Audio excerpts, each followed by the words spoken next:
खबर के साथ करेंगे। बड़ी खबर दिल्ली के अस्पतालों से जुड़ी हुई है। दिल्ली के ऐसे कई अस्पताल हैं जिन्हें धमकी मिली है। अस्पतालों को बम से उड़ाने की धमकी दी गई है। ईमेल आया है, ईमेल से अस्पतालों को उड़ाने की धमकी दे दी गई है। दीपचंद बंधु अस्पताल है, जीटीबी अस्पताल है जिन्हें बम से उड़ाने की धमकी मिली है। दादा देव अस्पताल भी इसी कड़ी में आता है। साथ ही साथ हेडगेवार अस्पताल को भी धमकी भरा मेल आया है। धमकी दी गई है बम से उड़ाने की। इससे पहले दिल्ली के अलग अलग स्कूलों को भी मेल पहुंचा था, बम से उड़ाने की धमकी दी गई थी। और ऐसे में अब दिल्ली के अस्पतालों में एक के बाद एक ये धमकी भरा ईमेल आया है, जिसके बाद हड़कंप की स्थिति है। आयुष शर्मा ज्यादा अपडेट के साथ जुड़ गए इस खबर पर हमारे साथ। आयुष, पहले दिल्ली के स्कूल, अब दिल्ली के अस्पतालों में मेल, क्या सेम तरीके से मेल आया है?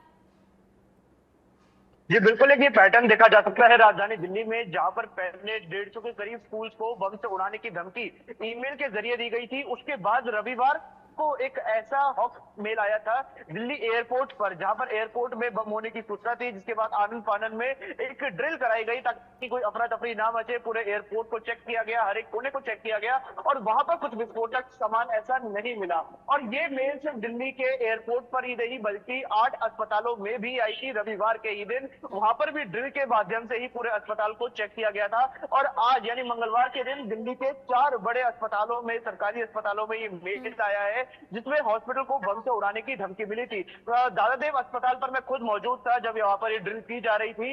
तो ड्रिल के माध्यम से ही पूरे हॉस्पिटल को चेक किया जा रहा था। ये पूरी तरीके से सुनिश्चित दिल्ली पुलिस और दिल्ली फायर डिपार्टमेंट कर रहा था कि किसी भी व्यक्ति को ऐसा ना लगे कि अस्पताल में कुछ विस्फोटक है, ताकि किसी भी मरीज में और मरीज के साथ आए उनके रिश्तेदारों में अफरा तफरी और भगदड़ ना मचे। जी आयुष बता रहे हैं कि दिल्ली के स्कूल, फिर एयरपोर्ट और फिर अस्पतालों में भी ये धमकी भरा ईमेल आया है। लोगों में दहशत पैदा करने की कोशिश के तौर पर भी इसे देखा जा रहा है, क्योंकि जब छानबीन हुई, जब तलाशी ली गई तो ऐसा कोई भी विस्फोटक अस्पतालों से नहीं मिला है। ये बेहतर बात है, राहत की बात है। आयुष ये जानकारी हम तक पहुंचा रहे हैं। थोड़ी देर पहले आयुष ने एक रिपोर्ट फाइल की है इन्हीं धमकी भरे मेल्स को लेकर।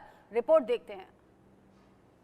दिल्ली के आईजीआई एयरपोर्ट पर एक ईमेल प्राप्त होता है कि एयरपोर्ट में बम है। उसके बाद दिल्ली के 5 अस्पतालों से ऐसी सूचना सामने आती है कि अस्पतालों में बम लगाया गया है। ईमेल के जरिए ये सूचना अस्पतालों में रविवार के दिन सामने आती है। आज मंगलवार के दिन राजधानी दिल्ली के 4 अस्पतालों से ऐसी सूचना आई है कि अस्पताल में बम है। इस वक्त ऐसे ही एक अस्पताल राजधानी दिल्ली के दादा देव अस्पताल के बाहर हम मौजूद है। मेरे पीछे इस वक्त वो अस्पताल है और यहाँ पर भी एक ऐसी ही सूचना मिली, जिसके बाद तुरंत जो दिल्ली पुलिस है, दिल्ली फायर डिपार्टमेंट है, वो हरकत में आया। एक सुरक्षा ड्रिल यहाँ पर कराई गई थी, और क्योंकि ये सुरक्षा ड्रिल इसलिए कराई गई ताकि किसी भी मरीज में अफरा तफरी ना मच जाए। जो भी यहाँ पर सैकड़ों लोग अंदर है, हजारों लोग अंदर है जो इलाज करवा रहे हैं, कोई अफरा तफरी उनमें ना मच जाए, कोई यहाँ पर ऐसी आपातकालीन सिचुएशन जो है वो क्रिएट ना हो जाए। इसको लेकर ड्रिल का नाम देकर यहाँ पर पूरे सुरक्षा इंतजाम के साथ पूरे हॉस्पिटल को चेक किया गया। और ये चीज अब सामने आई है कि हॉस्पिटल में जो बम होने की सूचना थी वो एक बार फिर से हॉक्स कॉल थी। लेकिन बड़ा सवाल ये है, आखिर राजधानी दिल्ली में कौन ऐसे लोग हैं जो ऐसी हरकतें कर रहे हैं।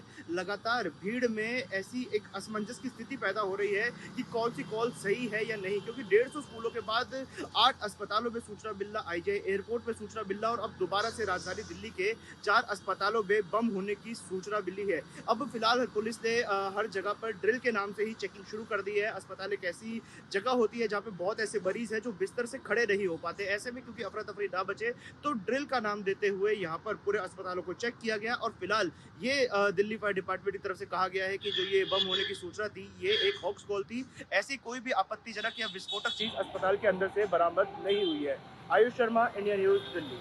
धमकी जरूर मिली, लेकिन एक्चुअल में ऐसी कोई वस्तु नहीं मिली है जिससे धमाका हो सके या नुकसान पहुंचे। ये राहत की बात